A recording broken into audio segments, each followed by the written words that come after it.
प्रणम्य परमात्मानं सिद्धं त्रैलोक्यवन्दितं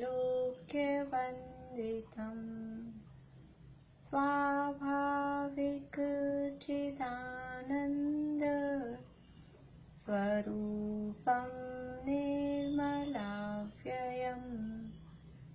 शुद्धजीवादिद्रव्याणां देशकं च जिनीश्वरम् द्रव्यसंग्रहसूत्राणां वृत्तिं वक्ष्ये समासतः जीवम दवम् जिणवर्वसहीर्णजीर्णनेतिष्ठं देविन्दविन्दवन्दं वन्दे तं सर्वदा शिरसा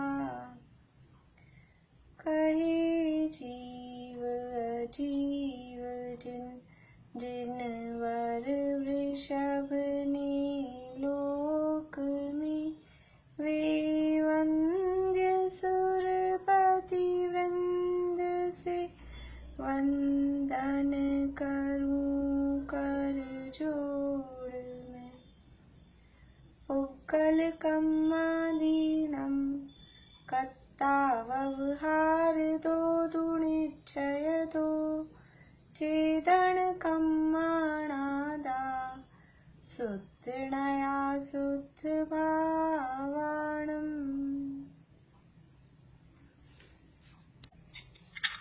जीव के अमूर्तकत्व बताने वाली, रहने दीजिए कोई बात नहीं, अमूर्तिकत्व बताने वाली 9 अधिकार हैं। दूसरी गाथा में कहे थे जीवो भोग मो अमूर्तिकत्ता। अमूर्तिक पना बताने वाली गाथा कौन सी है? बिना देखे बोलना है।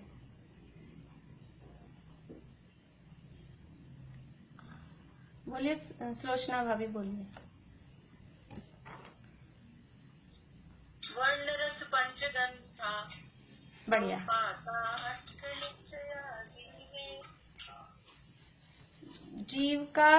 जीव संसार में स्थित है, ये बात बताने वाली गाथा कौन सी है?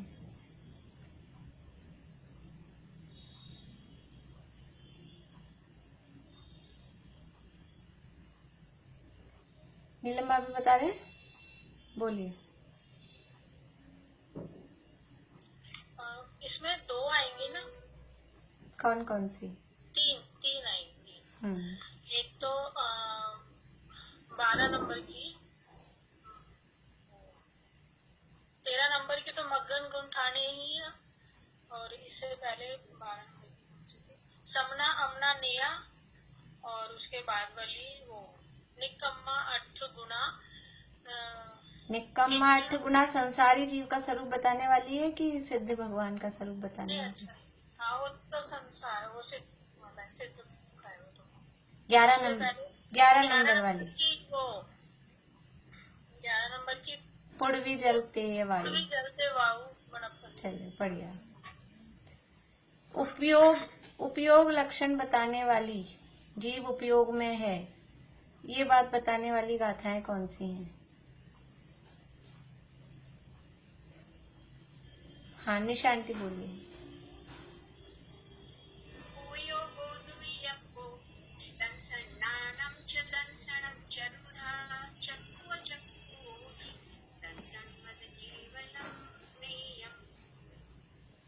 पूरी 3 गाथाएं आएंगी। उपयोग लक्षण बताने में भी 3 गाथाएं आएंगी। अच्छा, नाणम अट्ठवियप्पम मदिसुदियोहियणान नानानि माणपज्जव केवलमवि पचक परोखभेयं च अट्ठचदुनानदंसन् सामन्नं जीवलक्षणं धनियं व्यवहारा शुद्धनया शुद्धं कुन्दंसनं नाणम। बढ़िया। ऐसे हमको ख्याल में आना चाहिए। द्रव्य संग्रह हम पढ़ रहे हैं तो कोई बात आते ही ये गाथा उसकी हमको ख्याल में आनी चाहिए। ऐसे कर्तृत्व के संबंध में, भोक्तृत्व के संबंध में जो गाथाएं हैं।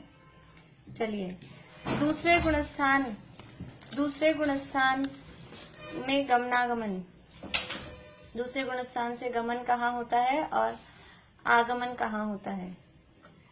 रजनी जी।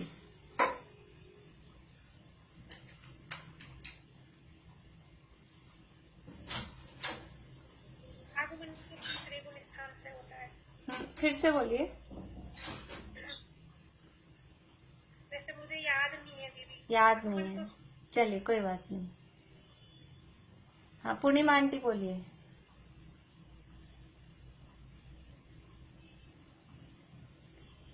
दूसरे गुण, हाँ, गमन, दूसरे गुणस्थान से गमन करेंगे।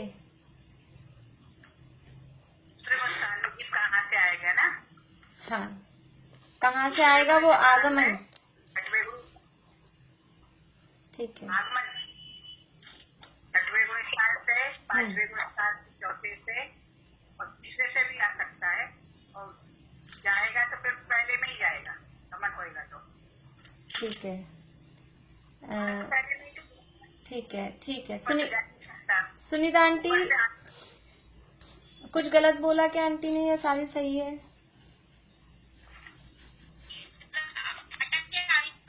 आवाज अटक के आ रही थी। चलिए, कोई कुछ कहना चाहेंगे इनके बारे में? मतलब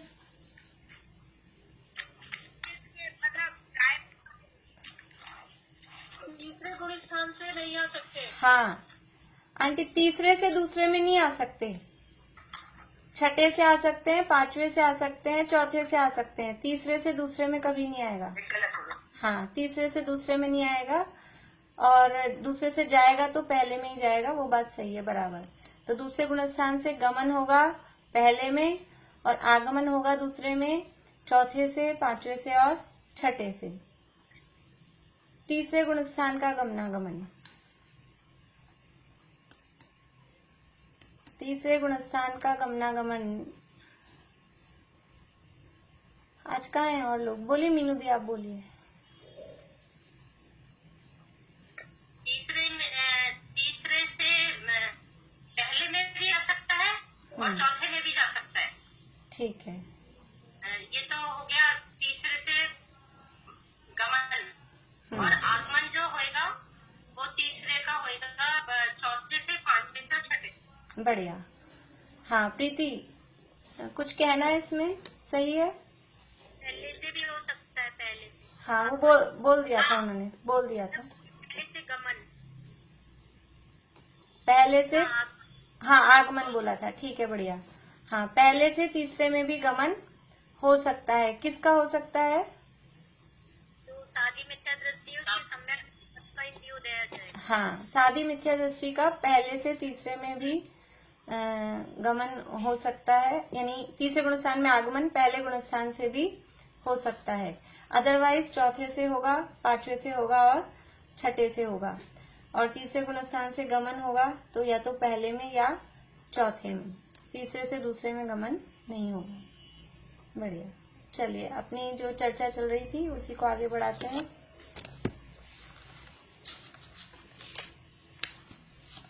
गाथा नंबर 22, गाथा पढ़ते हैं एक बार। पेज नंबर 73 पे गाथा नंबर 22 है। लोयायास पदे से इक्के जेठियाहु इक्किका रयणाणं रासीव ते कालाणु असंख दवाणी। लोयायास पदे से लोकाकाश के प्रदेशों पर, कौन से प्रदेशों पर? इक्के यानी लोकाकाश के एक एक प्रदेश पर, जेठियाहु जो स्थित हैं, इक्किका जो एक एक स्थित हैं, लोकाकाश के एक एक प्रदेश पर जो एक एक स्थित हैं। किस प्रकार से स्थित हैं? रयणाणम राशि इव, रत्नों की राशि के समान। ऐसे ते यानी वे कालाणु, वो कालाणु हैं, और वो असंख्य द्रव्याणी, वो असंख्यात द्रव्य हैं, असंख्य द्रव्य हैं, ऐसे वो कालाणु हैं।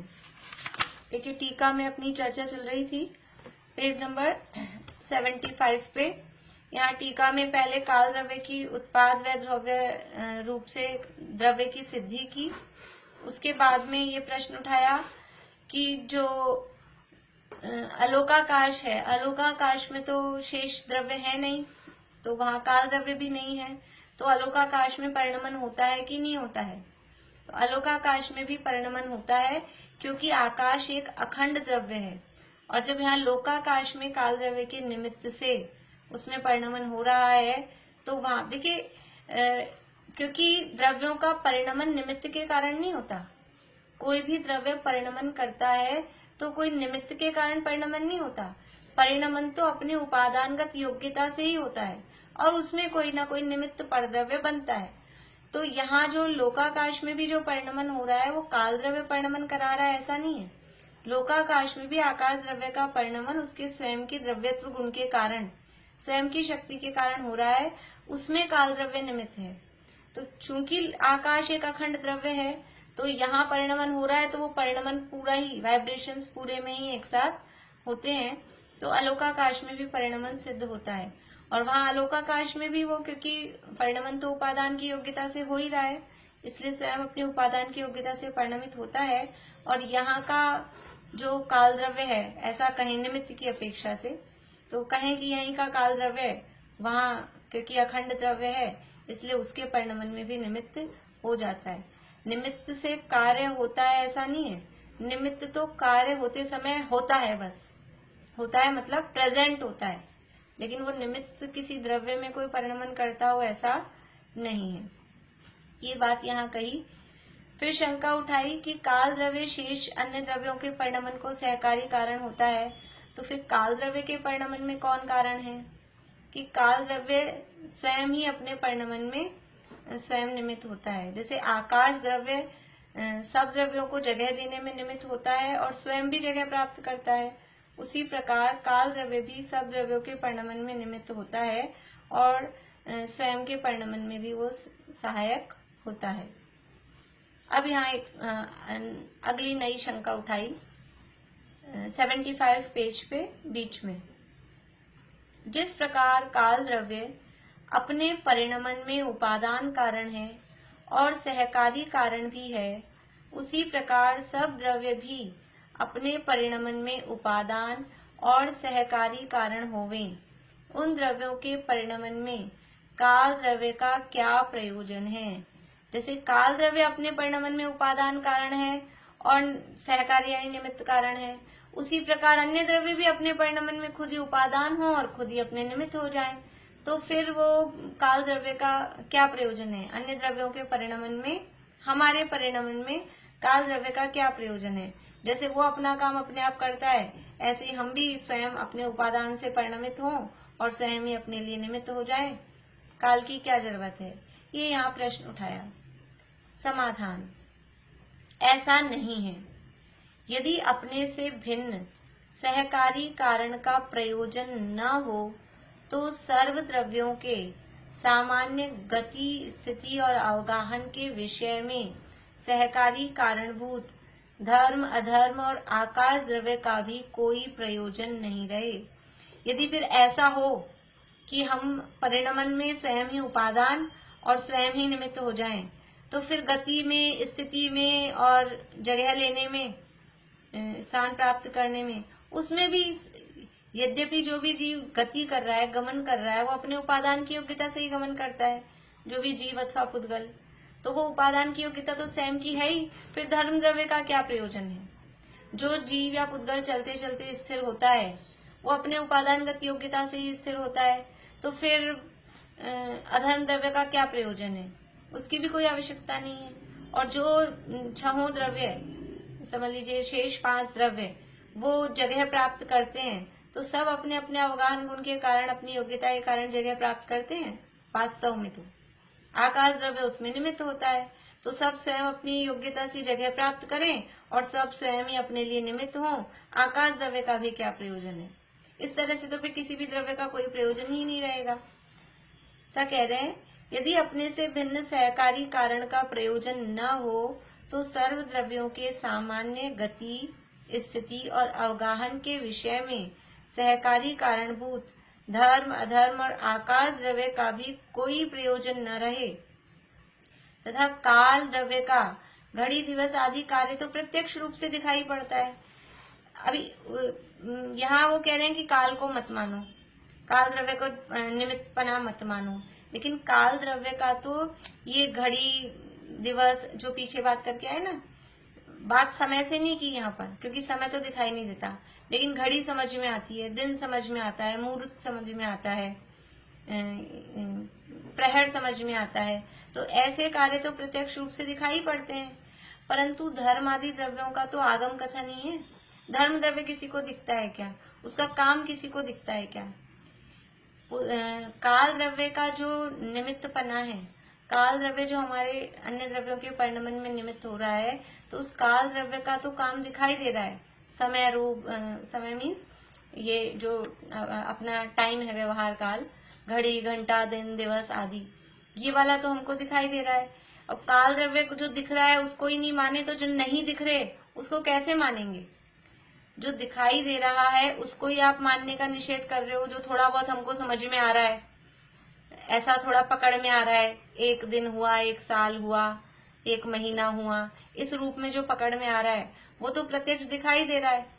लेकिन जो धर्म द्रव्य का काम है, अधर्म द्रव्य का काम है, वो तो दिखाई नहीं देता। हम चल रहे हैं तो धर्म द्रव्य का कहाँ कुछ दिखाई देता है? चल रहे, रुक रहे हैं तो अधर्म द्रव्य का काम है, कहाँ दिखाई दे रहा है? जगह प्राप्त की तो कोई आकाश, ऐसा कुछ उसका व्यवहार रूप देखने में नहीं आता, जैसा काल द्रव्य का व्यवहार रूप पकड़ में आता है, व्यवहार काल का जो स्वरूप है। ऐसे व्यवहार धर्म या व्यवहार आकाश ऐसा भेद नहीं है। जैसे काल में निश्चय काल और व्यवहार काल भेद है, वैसे धर्म धर्म आकाश में ऐसे भेद नहीं है। तो वो तो समझ में ही नहीं आते हैं, तो वो तो आगम से ही हम उनको मान रहे हैं। और यदि आप काल का भी निषेध कर दोगे जो प्रत्यक्ष दिख रहा है, तो ये तीन तो बिल्कुल ही निषिद्ध ही हो जाएंगे। फिर तो द्रव्यों की सत्ता ही नहीं रहेगी, द्रव्यों का काम ही कुछ नहीं है और द्रव्य को जरूरत भी नहीं है, ऐसी बात हो जाएगी। देखिए फिर से पढ़ते हैं। यदि अपने से भिन्न सहकारी कारण का प्रयोजन न हो तो सर्व द्रव्यों के सामान्य गति स्थिति और अवगाहन के विषय में सहकारी कारणभूत धर्म अधर्म और आकाश द्रव्य का भी कोई प्रयोजन न रहे तथा काल द्रव्य का घड़ी दिवस आदि कार्य तो प्रत्यक्ष रूप से दिखाई पड़ता है, परंतु धर्म आदि द्रव्यों का तो आगम कथन ही है, प्रत्यक्ष रूप से उनका कोई कार्य दिखाई नहीं देता है। अतः काल द्रव्य की भांति उनका भी अभाव प्राप्त होगा। तत्पश्चात जीव और पुद्गल दो ही द्रव्य रहते हैं, और वह तो यानी ऐसा केवल ये माने हम कि दो ही द्रव्य हैं दुनिया में, जीव और पुद्गल, तो ऐसा मानना तो आगम से विरुद्ध है। आगम में 6 द्रव्य कहे गए हैं, और यदि हम इस तरह से निषेध कर देंगे तो वो आगम का ही निषेध हो जाएगा। तो प्रत्यक्ष रूप से उनका कोई कार्य दिखाई नहीं देता है। अतः काल द्रव्य की भांति उनका भी अभाव प्राप्त होगा। तत्पश्चात जीव और पुद्गल दो ही द्रव्य रहते हैं, और वह तो आगम से विरुद्ध है। तथा सर्व द्रव्यों को परिणमन में सहकारी होना यह काल द्रव्य का ही गुण है।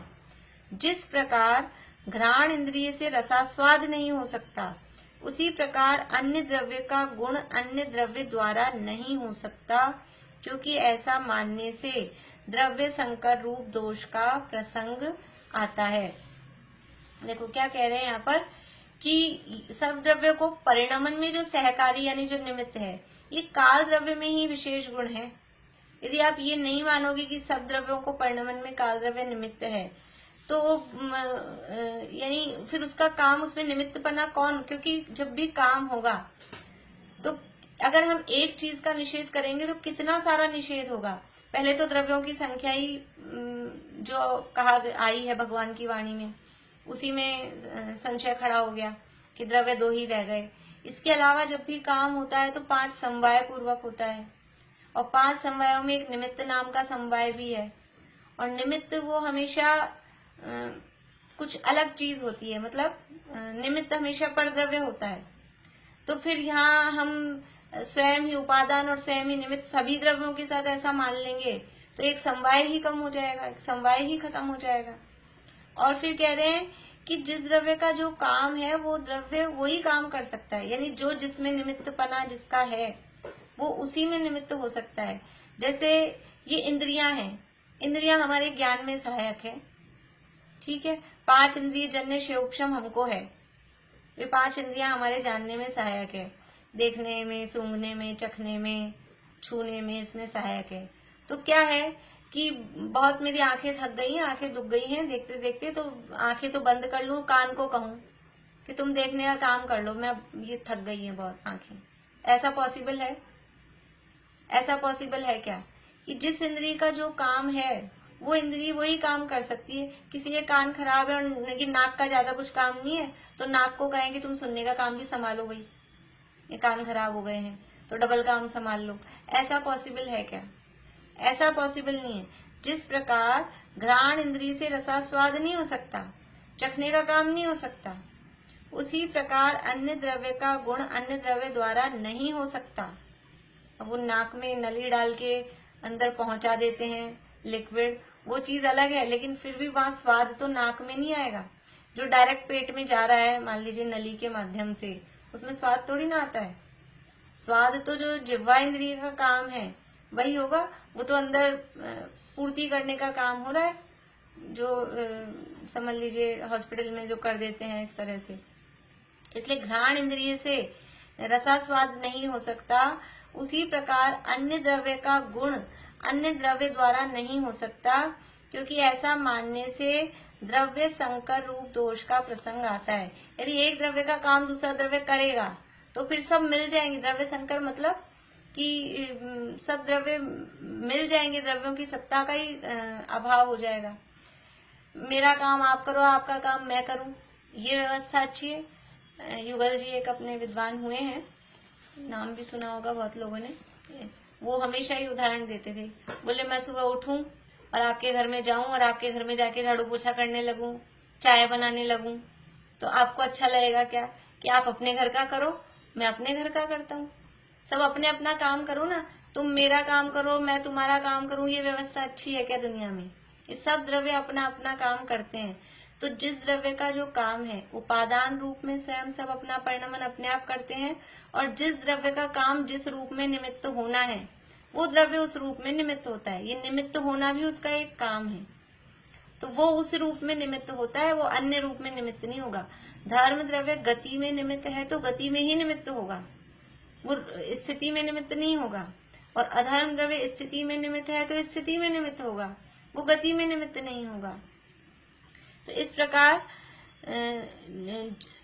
अन्य द्रव्य का गुण अन्य द्रव्य द्वारा नहीं हो सकता, क्योंकि ऐसा मानने से द्रव्य संकर रूप दोष का प्रसंग आता है। फिर वो द्रव्य उस रूप हो जाएगा, जिस किसी द्रव्य का काम किसी और द्रव्य ने किया, तो वो जैसे चखने का काम घ्राण से भी होने लग जाए तो फिर ये घ्राण ही रसना हो जाएगी ना, फिर घ्राण और रसना एक ही हो जाएंगी, संकर हो गए, मिल गए। जब दूसरे का काम भी ये करने लग गई तो यही वो हो गई। इस रूप में द्रव्य संकर रूप दोष का प्रसंग आता है। तो इस प्रकार यहाँ जो काल द्रव्य है वो अन्य सब द्रव्यों के परिणमन में निमित्त होता है, उसके निमित्त पने से इनकार नहीं किया जा सकता।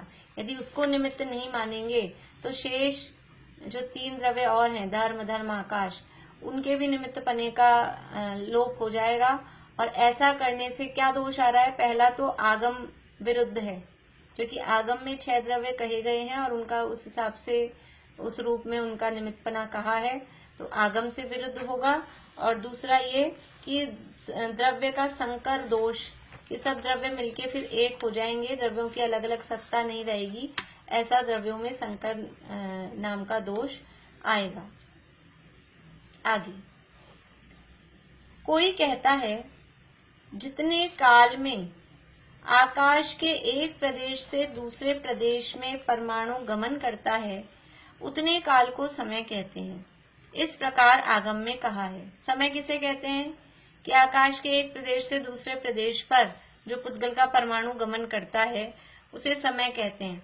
लेकिन यहाँ भी एक शब्द मिसिंग है, एक शब्द यहाँ कम दिया है, वो आगे बता रहे हैं।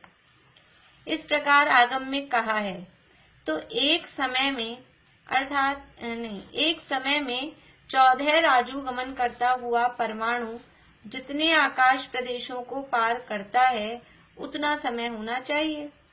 यानी कि एक प्रदेश से दूसरे प्रदेश पे गमन किया परमाणु ने तो लगा एक समय, तो वो परमाणु 14 राजू जब गमन कर रहा है एक प्रदेश से दूसरे पे, तीसरे पे, चौथे पे, पांचवे पे, ऐसे करके 14 राजू में कितने प्रदेश हैं?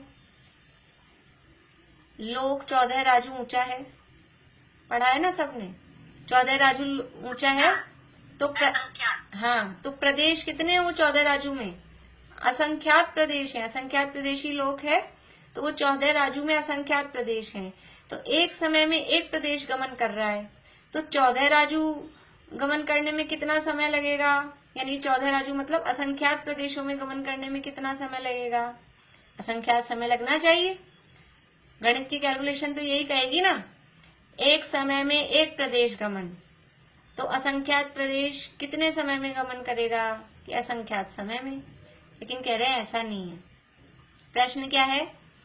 प्रश्न ये है कि एक समय में एक प्रदेश गमन कर रहा है, उसको समय कहा, एक प्रदेश गमन किया उसको समय, तो जब असंख्यात प्रदेश गमन कर रहा है 14 राजू, तो वो असंख्यात समय उसमें लगना चाहिए। ये प्रश्न है, उसका समाधान करते हैं। परमाणु एक आकाश प्रदेश से अन्य प्रदेश पर जाता है, उतने काल को शास्त्र में समय कहा है, वह परमाणु की मंद गति की अपेक्षा से है। वो जो शब्द मिसिंग था ना उस परिभाषा में, वो क्या समय किसे कहते हैं? कि पुद्गल का एक परमाणु आकाश के एक प्रदेश से दूसरे प्रदेश पर मंद गति से जो गमन करता है उस उतने टाइम को समय कहते हैं। यानी परमाणु एक प्रदेश से दूसरे प्रदेश पर मंद गति से जो क्रॉस किया उसने, इधर से उधर गया, उतना टाइम समय है। ये जो एक समय उसको लगा है एक प्रदेश से दूसरे प्रदेश पे जाने में, वो तो मंद गति से जाने में लगा है।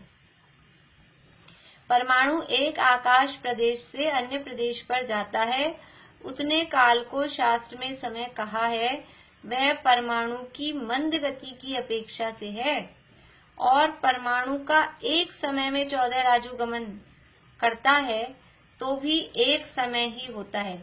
यानी एक प्रदेश से दूसरे प्रदेश में गमन किया तो भी एक समय, और एक प्रदेश से असंख्यात प्रदेश दूर 14 राजू गमन किया यहाँ से, और असंख्यात प्रदेश दूर यानी 14 राजू भी गमन किया तो भी एक ही समय लगे। ऐसा कैसे होता है? ऐसा कैसे हो सकता है?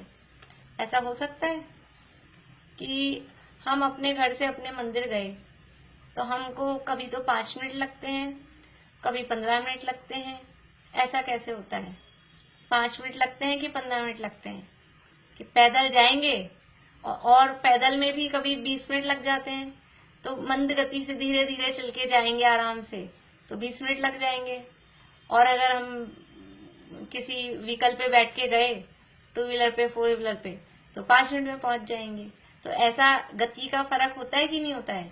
तो पुद्गल का परमाणु भी मंद गति से गमन कर रहा है एक प्रदेश से दूसरे प्रदेश पे, तो एक समय उसको लगता है। और यदि वो तीव्र गति से गमन करे, ये एक प्रदेश से दूसरे प्रदेश का मतलब है जस्ट पास वाले प्रदेश पे, बिल्कुल जस्ट नेक्स्ट वाले प्रदेश पे गमन किया, तो वो मंद गति से गमन किया तो इतनी पास जाने में एक समय। और अगर तीव्र गति से गमन करे तो लोक के सबसे समझ लीजिए नीचे अधोलोक से लेकर और ऊपर ऊर्ध्वलोक तक जाए, सिद्धशिला तक, तो कितनी देर में पहुंचेगा? कि तो भी एक समय में। तीव्र गति से गमन करेगा तो भी एक समय में। परमाणु एक आकाश प्रदेश से अन्य प्रदेश पर जाता है, उतने काल को शास्त्र में समय कहा है, वह परमाणु की मंद गति की अपेक्षा से है। और परमाणु का एक समय में 14 राजू गमन करता है तो भी एक समय ही होता है।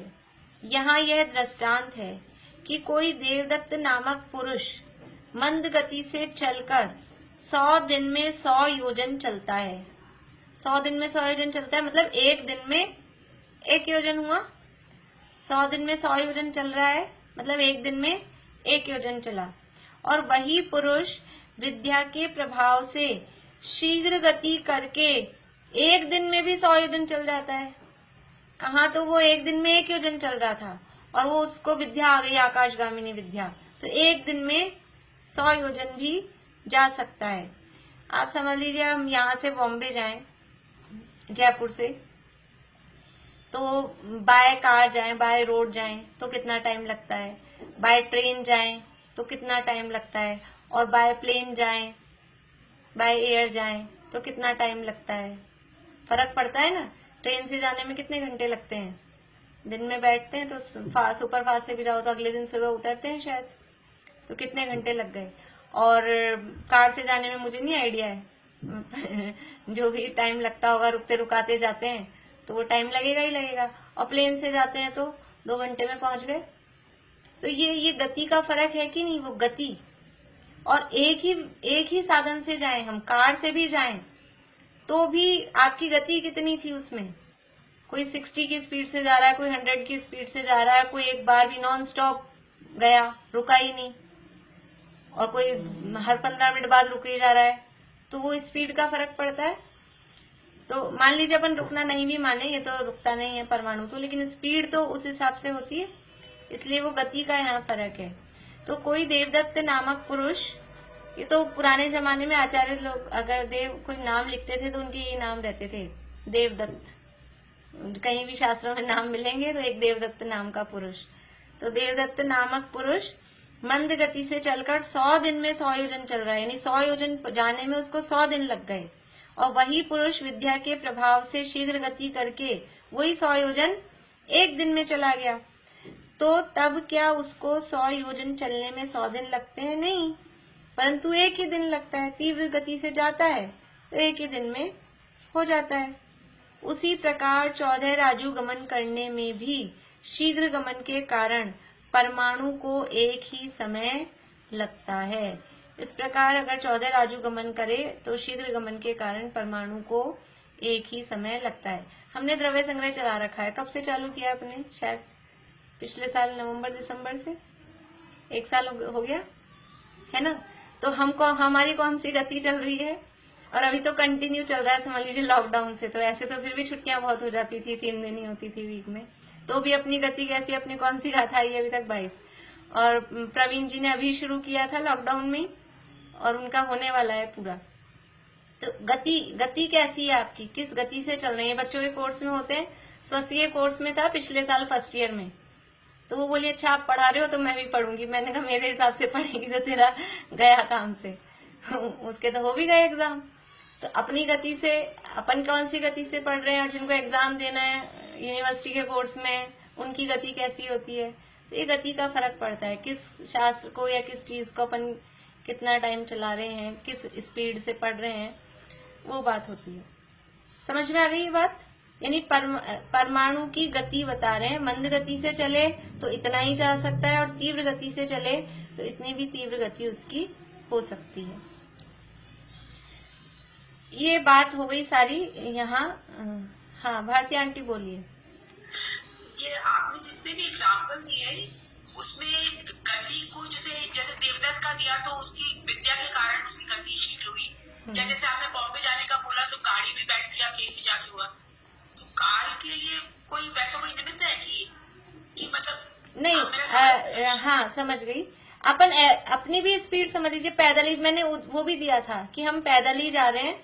मैं अपने घर से स्मारक पैदल जाती हूँ, तो कभी 10 मिनट में पहुंच जाती हूँ, कभी 15 मिनट भी लगते हैं, कभी 20 मिनट भी लग जाते हैं। तो वो पैदल में ही गति का फर्क पड़ेगा कि यहाँ लगा कि बहुत टाइम हो गया है तो पैदल ही भी जाना है और पहुंचना है टाइम से, तो अपने आप स्पीड बढ़ती है अपनी। और कभी अपने को लगता है अपने पास आराम से टाइम है तो एकदम धीरे धीरे आराम से चलते हैं, तो वो पैदल में भी स्पीड में फर्क पड़ता है। कार से भी जा रहे हैं तो कार की भी स्पीड में फर्क पड़ता है, 40 की स्पीड पे है, 60 की स्पीड पे है, 80, 100 जो भी स्पीड पे अपन चला रहे हैं। तो एक ही साधन हो तो भी वो स्पीड में फर्क है। मैंने बोला था अभी यहाँ पे भी, तो वो इसमें भी यहाँ तो काल को बता रहे हैं कि काल टाइम व्यवहार काल कैसे नाप रहे हो आप। परमाणु को बस एक प्रदेश से दूसरे प्रदेश पे जाने में ये एक समय हुआ, तो ऐसा नहीं है। वो एक प्रदेश से दूसरे प्रदेश पे जा रहा है वो मंद गति से, और वो जस्ट पास वाले प्रदेश पे मंद गति से, और बिल्कुल अगले, क्योंकि वो एक प्रदेश से और 10 प्रदेश दूर वाले प्रदेश पे भी एक समय में पहुंच सकता है। जहां है वहां से असंख्यात प्रदेश दूर भी एक समय में पहुंच सकता है, लेकिन यहाँ हम समय किसको कह रहे हैं कि जहां अभी वो परमाणु है उसके जस्ट पास वाले प्रदेश पर एकदम मंद गति से वो पहुंच रहा है, तो इधर से उधर जाने में उसको जो टाइम लगता है उसका नाम समय है। ऐसा यहाँ पर बता रहे हैं। ये यहाँ बस काल का ये बताना उद्देश्य था कि परमाणु की इतनी ताकत है और उसके आधार पे, उसकी मंद गति के आधार पे समय को नापा गया है। अब यहाँ विशेष बता रहे हैं। विशेष का मतलब है कि समझ लीजिए ये भावार्थ बता रहे हैं। तथा विशेष स्वयं विषयों के अनुभव रहित होने पर भी, अब एकदम ऐसे लगेगा बात ही चेंज हो गई, क्या बात, मतलब काल का प्रकरण चल रहा था, ये बात कौन सी आ गई, लेकिन इसको काल से जोड़ेंगे। स्वयं विषयों के अनुभव रहित होने पर भी यह जीव दूसरों द्वारा देखे हुए, सुने हुए, अनुभव किए हुए विषय का मन में स्मरण करके जो विषयों की अभिलाषा करता है उसे अपध्यान कहा जाता है।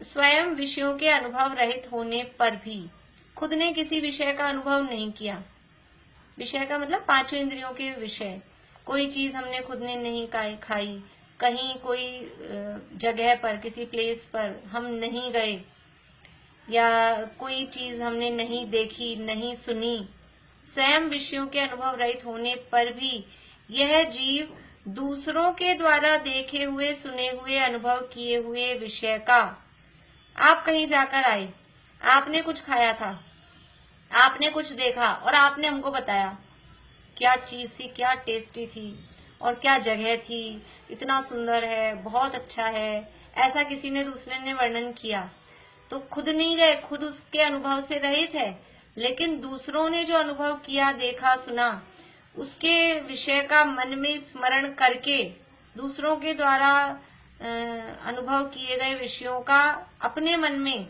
स्मरण करके जो विषयों की अभिलाषा करता है, फिर अपने मन में क्या हो जाती है, अपन भी एक बार जाएंगे। ये पिक्चर्स जो चलती हैं सिनेमा हॉल्स में, ये कैसे चलती हैं, ये बहुत ज्यादा एडवर्टाइजमेंट, ये तो थोड़े बहुत पोस्टर कहीं लगा देते हैं, बाकी इनके एडवर्टाइजमेंट करने की जरूरत नहीं होती है। पहले तो बिल्कुल साधन भी नहीं थे। ये क्या होती है, माउथ पब्लिसिटी होती है, एक व्यक्ति देख के आता है, फिर दूसरे को कहता है क्या गजब की थी, तो वो जिसको कहा उसके अंदर मन में जिज्ञासा, अभिलाषा उत्पन्न हो जाती है। अब ये बच्चों में क्या होता है, किसी के घर में कोई किसी बच्चे के पास कुछ आ जाए, किसी भी टाइप का नया कोई डिवाइस आ जाए, कोई गेम आ जाए, वो उसको कहेगा मेरे पास ये है, क्या है, इसमें बहुत मजा आता है, तो फिर उसको इच्छा हो जाती है हमें भी दिलाओ, हमारे पास भी होना चाहिए। अपने लेडीज के समझ लीजिए, किसी को हमने उस सीरियल में, और यही देखती हैं लेडीज, किसने कैसी डिजाइन के कपड़े पहन रखे हैं, कौन सी डिजाइन की साड़ी पहन रखी, कौन सी डिजाइन का सूट पहन रखा है, किसकी ये, तो वो दूसरों के द्वारा देखे गए, कहे गए, हमने नहीं देखा तो कोई कहता है वो जो उस सीरियल में उसने पहना था ना, वो वाला, वैसा वाला बनवाया है मैंने, तो मैं तो वैसा वाला ले रही हूँ, तो वो वैसा वाला देख के अब अपने को भी ऐसी इच्छा होती है कि हम भी ऐसा लें। तो स्वयं विषयों के अनुभव रहित होने पर भी यह जीव दूसरों के द्वारा देखे हुए, सुने हुए, अनुभव किए हुए विषय का मन में स्मरण करके जो विषयों की अभिलाषा करता है उसे क्या कह रहे हैं, अपध्यान कह रहे हैं। अच्छा नहीं कह रहे, अप यानी खोटा, अप का मतलब होता है खोटा, अपोजिट के अर्थ में लगाते हैं अप शब्द, अपध्यान यानी खोटा ध्यान है, अच्छा ध्यान नहीं है। अपध्यान शब्द और कहीं ध्यान है किसी को, कहाँ आता है, बोलिए सुनीता आंटी। ध्यान के प्रकरण में आता है, ध्यान के भेद नहीं है, छैडाला में आए के है ना, नहीं, सुनीता आंटी बोल रहे हैं, सुनीता आंटी बोलिए। पांच ध्यान आए थे, श्रुति और ये आए थे ना, उसमें हाँ, ध्यान नहीं है, ध्यान नहीं, अनर्थ दंड, बढ़िया। अनर्थ दंड के भेद हैं, अनर्थ दंड के 5 भेद होते हैं, अपध्यान, पापोपदेश, हिंसादान, प्रमाचर्या, दुष्श्रुति, छैडाला में भी थे। तो अपध्यान अपध्यान का मतलब है खोटा ध्यान। काहू की धन हानि किसी जय हार न चिंते, किसी के धन की हानि कैसे हो, किसी की हार कैसे हो, किसी की जीत कैसे हो, ये विचार करना, ये अपध्यान कहलाता है। तो इस तरह से ये अपध्यान कहा जाता है।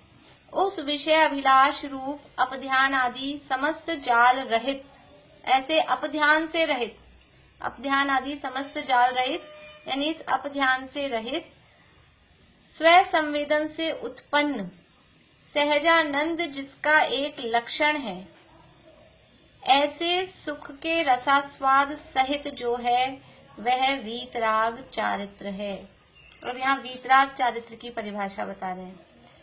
बात चल रही थी काल द्रव्य की और एकदम से प्रकरण बदला। क्या हुआ कि उन्होंने देखा बहुत देर हो गई, बहुत सारी बातें काल वाल के संबंध में हो गई, अपन तो अपने स्वरूप की बात करो, क्योंकि ये तो ब्रह्मदेव सूरी हैं, ब्रह्म में लीन रहते हैं, नाम है उनका ब्रह्मदेव।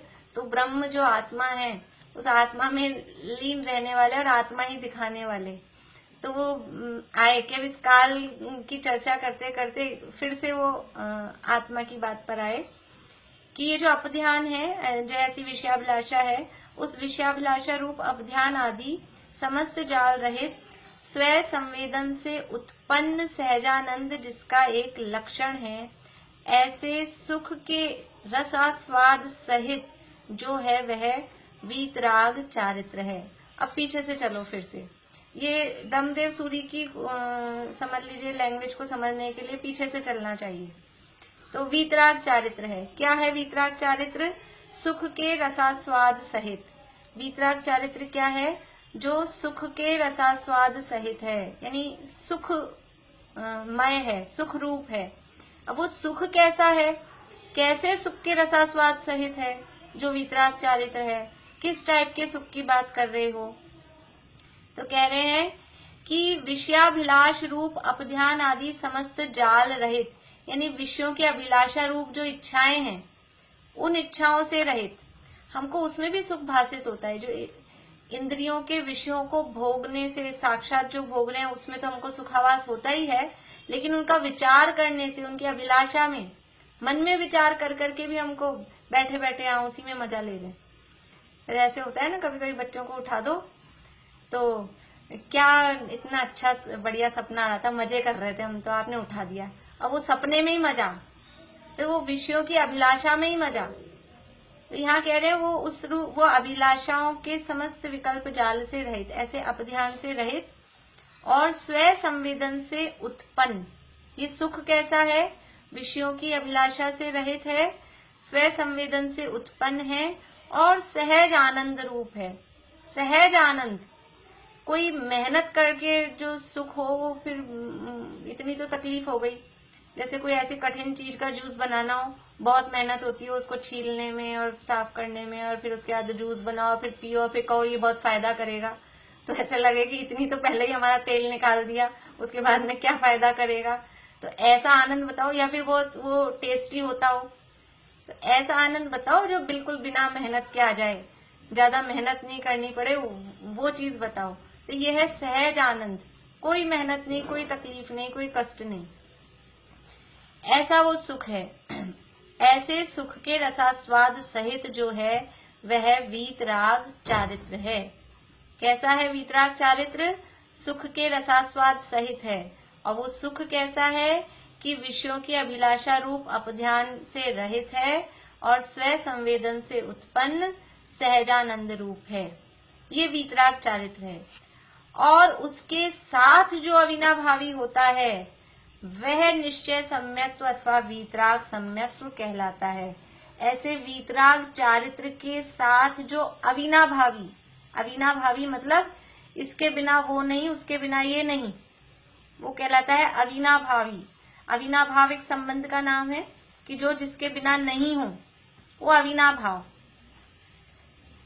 तो जो यानी जो ये वीतराग चारित्र के बिना वीतराग सम्यक तो नहीं है, वीतराग सम्यक के बिना वीतराग चारित्र नहीं है, ऐसा अविनाभावी। उसके साथ जो अविनाभावी होता है वह निश्चय सम्यक्त्व अथवा वीतराग सम्यक्त्व कहलाता है। यानी वीतराग सम्यक तो बताना था। वीतराग सम्यक किसे कहते हैं कि वीतराग चारित्र के साथ जो अविनाभावी है वो वीतराग सम्यक तो है। और वीतराग चारित्र कैसा है कि जो सुख के रसास्वाद से सहित है। फिर वो सुख कैसा है कि इंद्रियों की अभिलाषा से रहित है और स्व संवेदन से उत्पन्न है, सहज आनंद रूप है। ये बात बताई। ये जो वीतराग सम्यक है वही निश्चय सम्यक तो है। अभी यहाँ पढ़ रहे हैं, फिर इसकी और अपन अपनी परिभाषा अलग से अपने शब्दों में देखेंगे। एक बार यहाँ इनकी लैंग्वेज समझ लें। तो वही निश्चय सम्यक अथवा वीतराग सम्यक तो कहलाता है। वही निश्चय सम्यक तो ही तीनों काल में मुक्ति का कारण है। मुक्ति का कारण कौन है? मुक्ति का कारण है निश्चय सम्यक या वीतराग सम्यक। फिर वीतराग सम्यक तो क्या है कि जो वीतराग चारित्र के साथ अविनाभावी है। फिर वीतराग चारित्र क्या है? जो सुख के रसास्वाद से सहित है। और वो सुख कैसा है? जो इंद्रियों की अभिलाषा से रहित है और सहज आनंद रूप है, स्व संवेदन से उत्पन्न है। तो ये जो निश्चय सम्यक है यही तीनों काल में मुक्ति का कारण है। उसके अभाव में काल तो सहकारी कारण भी नहीं होता। अब आ गए काल पे। ये जो निश्चय सम्यक्त्व है वो निश्चय सम्यक्त्व ही मुक्ति का कारण है। पीछे वाली गाथा में भी बात की थी, कालादि लब्धि के वश से। पीछे 73 पेज पे जो 21 नंबर की गाथा का भावार्थ था, वहां भी यही बात की थी। कालादि लब्धि के वश से जीव अनंत सुख का भाजन होता है। वहां काल लब्धि की बात की थी कि अनंत सुख कब प्राप्त होगा कि जब काल लब्धि आएगी। तो भी वास्तव में वो उपादान कारण कौन था कि वो चतुर्वेद आराधना, वही उपादान कारण है अनंत सुख का। इसलिए काल है, ऐसा वहां कहा था। यहाँ भी वही बात कह रहे हैं कि वास्तव में मुक्ति का कारण कौन है? मुक्ति का कारण समय काल है क्या कि जब इसका मुक्ति जाने का काल आएगा तो वो मुक्ति चला जाएगा। तो मुक्ति का कारण वास्तव में काल नहीं है। निश्चय कारण, वास्तविक कारण तो ये जो निश्चय सम्यक तो है, वीतराग सम्यक तो है, जो वीतराग चारित्र के साथ अविनाभावी है, वही मुक्ति का कारण है। उसके अभाव में काल तो सहकारी कारण भी नहीं होता। काल तो है, काल लब्धि तो आ गई, सारा टाइम तो बहुत अच्छा है। आज दिवाली का दिन है, आज ही महावीर जयंती का दिन है, दिन तो बहुत अच्छा है। लेकिन दिन अच्छा है पर अपने वीतराग चारित्र प्रकट हुआ क्या? वीतराग सम्यक तो प्रकट हुआ क्या? वो तो है ही नहीं। वीतराग सम्यक तो है ही नहीं, तो उसके अभाव में वो काल क्या करेगा? वो काल भी सहकारी कारण नहीं होता है। अतः वह हे है, इसलिए वो काल हे है। हे है मतलब, काल हे है का मतलब है कि वो काल तो निमित्त है, और निमित्त से काम नहीं होता, काम होता है उपादान से। निमित्त हे है ऐसा कहा जाता है। निमित्त हे है का मतलब निमित्त पर दृष्टि देने योग्य नहीं है। हम निमित्तों की तरफ ही ताकते रहें, निमित्तों को ही देखते रहें, निमित्तों को ही जुटाते रहें तो काम नहीं होगा। जब उपादान की तैयारी होगी, उपादान को प्रिपेयर करो, उपादान प्रिपेयर होगा तो निमित्त तो अपने आप कहीं ना कहीं से कुछ भी होगा ही होगा, अपने आप ऑटोमेटिकली ही। पहले भी हमने बात की है, महावीर भगवान का उपादान की योग्यता आ गई थी कि 8 कर्मों का अभाव होना है, योग का भी निरोध हो गया और बस मुक्ति जाना है। तो वो देखिए आज अमावस्या, आज नहीं, कल अगले दिन पड़वा हो जाएगी, फिर शुक्ल पक्ष भी आ जाएगा तो अपन मोक्ष जाएंगे। कृष्ण पक्ष है और उसमें भी अमावस्या, तो अच्छी बात नहीं है। अमावस्या का दिन तो अच्छा नहीं होता ना। तो ऐसा काल देखा कि वही काल जब उपादान की योग्यता जागृत हुई, उपादान तैयार हुआ, तो वो काल वाल वही काल निमित्त बन गया, वही काल। और वही काल ऐसा हो गया कि अब दुनिया में मंगल काल माना जाने लगा। वरना अमावस्या का दिन कौन अच्छा मानता है? अमावस्या का दिन किसके लिए अच्छा होता है? अच्छा नहीं मानते, अच्छे काम नहीं करते अमावस्या के दिन। और कोई अमावस्या हो ना पूरे साल में तो कोई अच्छे शुभ काम नहीं करते अमावस्या के दिन। और ये दीपावली के दिन क्या होती है? अमावस्या ही तो है। लेकिन फिर इसलिए कह रहे हैं कि वो काल वास्तव में उपादान के बिना वो काल सहकारी कारण नहीं होता, और उपादान हो तो कोई भी काल हो वो उसमें निमित्त बन जाता है। इसलिए वह हे है। हे है मतलब कि काल यानी निमित्त पर से दृष्टि हटाओ, कार्य होता है वो उपादान की योग्यता से होता है, काल है वो कार्य होने में निमित्त है। निमित्त है इसलिए हे है। किसी भी कार्य में, किसी भी द्रव्य के परिणमन में, अन्य द्रव्यों के परिणमन में वो काल उसका कर्ता नहीं है। काल तो निमित्त मात्र है और निमित्त से कार्य नहीं होता। ऐसा यहाँ बताने के लिए उसको हे कहा। अतः वह हे है। इसी प्रकार कहा भी है, ये गाथा दी है द्वादश अनुप्रेक्षा की। किम पल्लवीयेण बहुणा जे सिद्धा नरवरा गए काले, सिद्धि हम ही जे विभविया तम जानह सम्ममाहपम। बहुत कहने से क्या, जो श्रेष्ठ पुरुष भूतकाल में सिद्ध हुए हैं, होते हैं और भविष्य काल में होंगे, वह सम्यक्त्व का महात्म्य जानो। यानी वो सब सम्यक्त्व की ही महिमा है।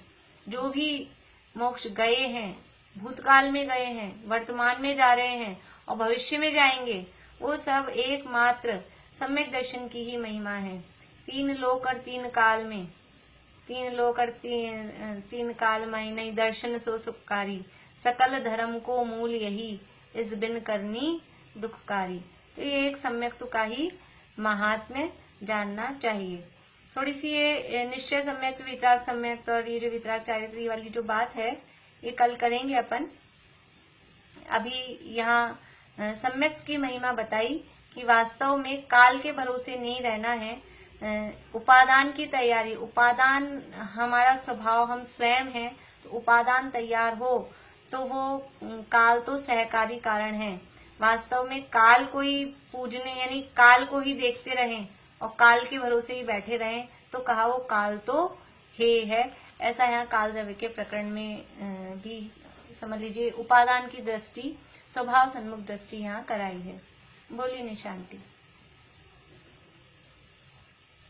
कल सुबह अरविंद चैनल वाले गुरुदेव के प्रवचन में आया, द्रव्य संग्रह के रचयिता नेमिचंद सिद्धांत चक्रवर्ती थे। तो ऐसे फिर नहीं, वो ऐसा है ना, जैसे उस समय गुरुदेव के समय सिद्धांती देव और इतना, यानी अभी ये तो चीजें हैं ना थोड़ी जो शोध खोद करते हैं, उससे थोड़ा सा उसमें ये डिफरेंस पता लगा। अभी भी ये समझ लीजिए रिसर्च का ही विषय है। कुछ लोग कहते हैं ये एक ही है, लेकिन ये जो नेमिचंद सिद्धांत चक्रवर्ती की, एक्चुअल में क्या होता है, ये रिसर्च में से मिलाते हैं इनकी जो और शास्त्र हैं और इस शास्त्र में है, तो थोड़ी सी लैंग्वेज का टोन का पता लगता है ना। तो ये जो ब्रह्मदेव सूरी की टोन है जयसेनाचार्य से मिलती हुई है। तो कहीं तो ऐसा कहा जाता है कि जयसेनाचार्य का ही दूसरा नाम ब्रह्मदेव सूरी है, ऐसा भी कहा नहीं। ब्रह्मदेव सूरी और वो नेमिचंद सिद्धांती देव है, तो वो नेमिचंद सिद्धांत चक्रवर्ती, उनके वो सारे टोन अलग हैं। तो फिर भी ऐसा अभी तक जो रिसर्च हुई है उसमें ये निकल के आया है कि वो अलग है, ये अलग है। अभी तो रिसर्च के विषय है, इसमें कोई खास बात नहीं है ऐसा, इस हिसाब से। तो उसका एक पॉइंट मेरे को दे दीजिएगा, मैंने नेमिचंद सिद्धांत दूसरा लिखा। आप ले लीजिएगा वो अपने आप। आज वो